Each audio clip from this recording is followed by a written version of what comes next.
Alrighty, first episode of Tusk and Tradition in 2026. I wish we were meeting on better terms about what happened, a week ago. If you want to call that a football game, I call it a mauling. Never been more embarrassed being an Alabama football fan. I mean, let's just call it how it is.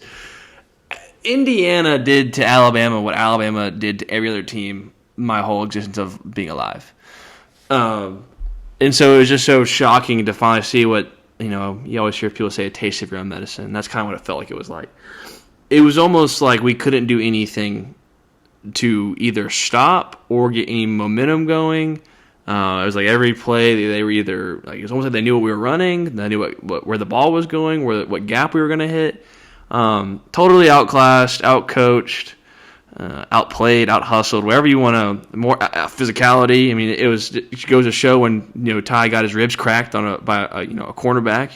I haven't seen one play all year where our cornerback made a play like that and a hit, draw that ball out. So, a lot of negatives just because of that game was just such a negative overall. So I hate being that, that downer talking about the game, but I don't even know what went right. I mean, Connor Talty hit a kick. I guess that's a good thing. I mean, I was so hard on him all year. I guess we'll give him his props when he hits one. But, I mean, that was literally the only bright spot. It's never good when the announcers, Chris Fowler and Kirk Hershey are saying, and I quote, "It's getting embarrassing." Those guys are impartial. They get paid, I'm air quote impartial. They get paid to be impartial. They get paid to call the game how it is. And if they're the ones in the booth saying, "It's getting embarrassing," then it's no good. So, we go, I'm 23, almost 24. My whole life, I've never seen Alabama lose like that. The closest I can even think of, right off the top of the head, is when we played Clemson in the 2018 National Championship game, and it was 44-16, I believe. And even then, it didn't feel anywhere near as lopsided as this game did. Losing by 35 points is just, it's almost like we played you were the high school team playing a college team.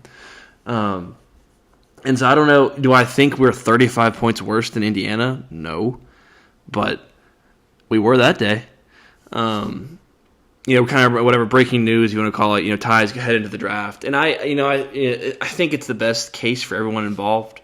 I like him, love Ty, glad he came through our program. Everyone always said he was Nick Saban's final product, finished product, but it never just seemed to pan out, whatever, if it was injuries, if it was just, this is not his offense. Kalen DeBoer's offense is probably different than what Ty Simpson fits in. So, there's many different factors. So him announcing that this morning he was going to the draft, I'm happy for him. It's an opportunity to go play the next level. No one really gets to do that. The 1% of, people who play football get to do that. So happy for him. Also happy as an Alabama fan and a fan of him that we won't have to see him in another jersey next year. Last few days there's reports of Oregon talking to him, Texas. So a lot of different names were getting thrown if he decided to come back.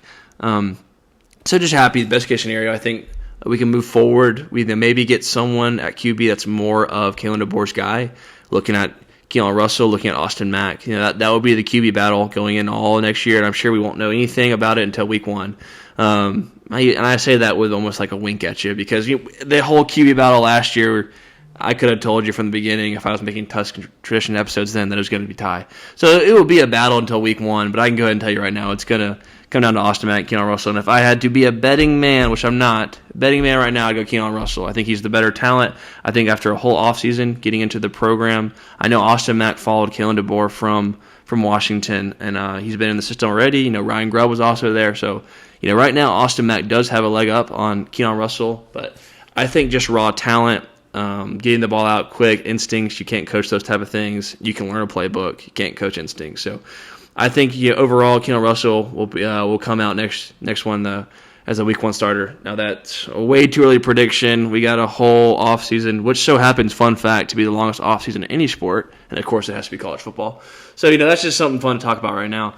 But back to the game and how it ended. I don't see anyone who can even hang with Indiana left at this point. I thought maybe Georgia, and they're gone, and now it's Ole Miss rocking. That feels like a feel-good story more than it seems like a national championship contender. I think that locker room over there at Ole Miss is playing with a lot of just emotion. They're playing for their, the disrespect they felt with their coach. So, you look around all these teams, and I don't know who can hang with Indiana after what I saw they did to Alabama. I mean, go ahead and it's the trophy with Indiana's name on it.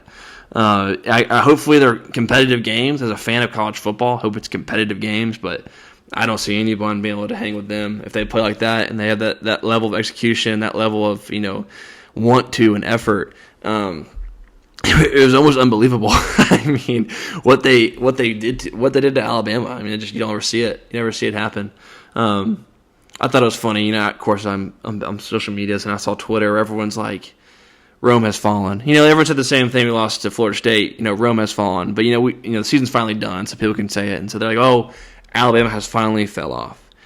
And if Alabama falling off is losing in the quarterfinals, I'm okay with it. That's pretty good. We're in the playoffs. Won a road playoff game. People. I guess that's probably gonna be forgotten because of our 35-point loss. But we won a road playoff game after going down 17-0. I mean, there was great things we can look at, and I'm gonna make. I probably don't want to do it right now. I don't feel like getting. I thought about maybe I'm making this video. I might do a whole season recap, but this probably more just Indiana and raw thoughts. I feel like this video has been so negative, but it was a horrible game and probably the worst thing I've ever seen. So I guess maybe it should be negative. But I'll make another video with a full season recap because there was great moments. We did some things that no one's ever done. We won 4 straight ranked SEC games. That's never been done. We had won the Iron Bowl for the 6th straight year. I mean, that's really impressive, especially at Auburn in that fashion. They tied the game in the fourth quarter at 20, and we had to go win that game on the road. So a great year. Beating Tennessee is awesome. We beat LSU. I mean, there's just so many things that we did that I think will be overshadowed with the loss to Indiana. And, let's go ahead and we can throw the Georgia loss in there too. I mean, we just got beat down at the end of the season by those two teams. And no one's going to talk about this, but this is back-to-back four losses in a season, and that's almost unheard of in the last 20 years in Alabama. But that's what it at. Obviously, last year's 4 losses looked a lot different when we were 9-4, and we played in a regular bowl game and lost that bowl game for our 4th loss versus winning a playoff game and losing the Rose Bowl. So definitely different, and there was steps were taken in the right direction when Kalen DeBoer. There's no such thing as taking steps back when you didn't make the playoffs last year. You did this year and won a game. So I don't want to lose that. That did happen, but I do think the overall disappointment of what we saw in the Rose Bowl. I don't want it to feel like it's normal. I never wanted to feel like Alabama losing to 35 in a bowl game to a Big Ten opponent is ever going to be normal. So I definitely think that needs to be a thing. And just the nature of college football now after that game, kind of the portal's now open and everyone's name. Anyone who pretty much played some type of snaps is putting their name in the portal for Alabama. But, many of y'all, if y'all are big Alabama fans, will know Clinton Dix, who was our safety for a long time in the early 2010s. He's a coach now at Alabama. And he put out a tweet and was like, if anyone out there, all you Twitter warriors, if you have seen a name in the transfer portal and you can send me, multiple clips of them making impact plays, go ahead and do it. I'm in my office all day. So I thought that was funny. It's just confidence that, yeah, we're losing guys, but we're also bringing guys in. We got a big tight end coming from Texas Tech. Ford, he'll be a big help. And as the days go by, we'll get more people. We'll get some running back receivers. Cam Coleman from Auburn was in Tuscaloosa last night. We have Coach Nix from Auburn, so that's a pull and a draw having him, and I think they have a good relationship. So you just never know what's going to happen with that. His name's also tied to a few other schools, but having his coach at Auburn will help. So that's pretty cool. But yeah, there's disappointing start to the year of 2026 and disappointing end to the Alabama football season. That's the only word I really have is disappointing. Besides, I think, like I said, the positives. Connor Talty made a kick. At least we didn't lose 38-0. At least we got on the scoreboard. Ryan Williams played good. That was the first time I ever seen him. Play with a little bit of effort and want to this season. So I'm glad this year's over for him. It felt like a slump. Felt like it's something that he can rebound from. But I mean, it was just a lackadaisical sophomore season for him. Very much so. You heard people say sophomore slump, and that's got his name written all over it. So hopefully next year he'll rebound. He's already come out and said that he's not going anywhere, that he's coming back. So we'll have him next year. Maybe we can pair him with, a Cam Coleman. Lotsier Brooks says he's coming back. So, we're going to have a really nice receiving core definitely after a few additions in the portal. And that's, like I said, that's like me naming the quarterback for next year. That's way off. But it's just like, I feel like there's so much negative right now around the state of Alabama's football off what happened. So just throwing a little bit of positivity in there that we will be okay. The sun will come up tomorrow. We have guys who are going to want to play, and we have a good recruiting class coming in. And Coach DeBoer is a really well-polished coach. So head up, Bama fans. Right now it's tough, and it's going to be tough probably until we get closer to next year. That's a good thing. You never want to be a program who expects this to happen. So I'm not okay with what happened, but I'm okay with the reaction from everybody of just being totally and utterly shocked. So all that's pretty good. And that's kind of going to wrap up my, I guess, post-game videos for the football season. Like, I said, I'll do a full season recap here in the next coming days. But as of like what I've been doing with every game, kind of since I started this, like this is kind of going to be the last one right here. I'm gonna wrap it up with that. And I've been saying it every video probably for the last month. But football kept winning, kept going. But I was going to try to get into more basketball, and that's what we're going to do. Get into basketball right now. We opened SEC play with a huge win versus Kentucky. Finally got something out of Noah Williamson. Looked great. I know it wasn't much off the bench with 10 points, but from what we had been seeing from him, it almost like a different player. I mean, it had a nice touch to it. Was able to attack the basket. We were very active. Not just him. All of us were very active with getting rebounds and boards. And that's a good Kentucky team. If y'all might know the name Mo Diabate from Alabama. He's gone Kentucky now, and so they have a lot of good players. It's not the old Kentucky team that we used to see, that was competing year in, year out for national championships, but still a really solid program, and it's a really big home win to start the SEC play. Doesn't get any easier. Big one tonight versus undefeated Vanderbilt.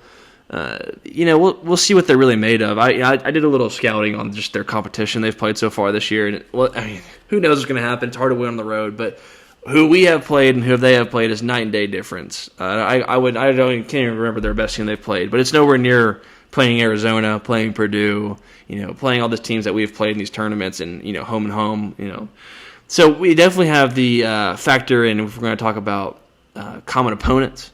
But we'll see. That's why they play the games tonight. We'll see what they're really made of. They're currently ranked number 11, so they got us beat on that as the undefeated team. So that will be fun. Be a good game night to watch. Hopefully we can get Philon, keep doing his thing.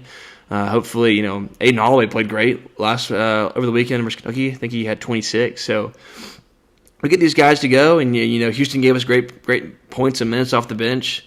This is a really solid team. If we can get the rebounding, or it's sometimes in basketball you get bad bounces. Yeah, sometimes the ball hits the rim and goes right to him. That's going to happen.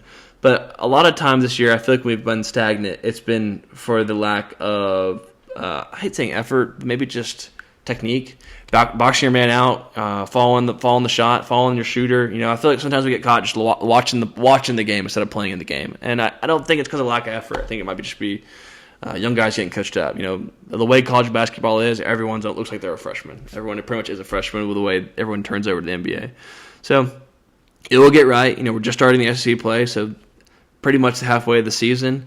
That doesn't mean it's probably going to get harder, though, with the SEC play. Just the nature of the SEC now is not what it was 10 years ago. Every team can beat you any night.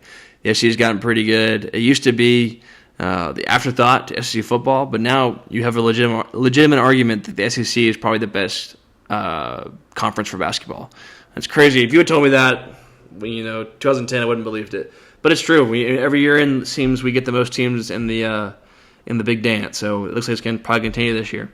So the SEC play is no joke. We're having many times to prove ourselves and prove that we're getting better with that. But be fun tonight. I'll put a video out. Probably these basketball games they're not like football. You can kind of analyze them a lot quicker than I can if they talk about a 4-quarter football game.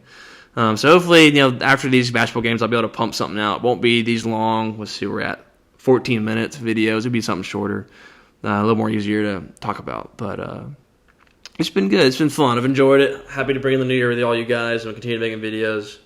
I got a special guest that wants to come talk to y'all. Just sitting over in the green room, a.k.a. my couch. Oh, don't look at her jacket. I know. Don't look at the jacket. LSU stuff. Don't look at the jacket. She goes to LSU med school. Hello. She's an Alabama fan. This is my girlfriend, Catherine. Hi. This is it. But I'll put her on the video. I told her I would. But yeah, that's it. So until Bama has a big win over Vanderbilt tonight, and I'll make a season recap, but I'll catch you then. But roll tide, happy new year. Hopefully a big year for Alabama sports.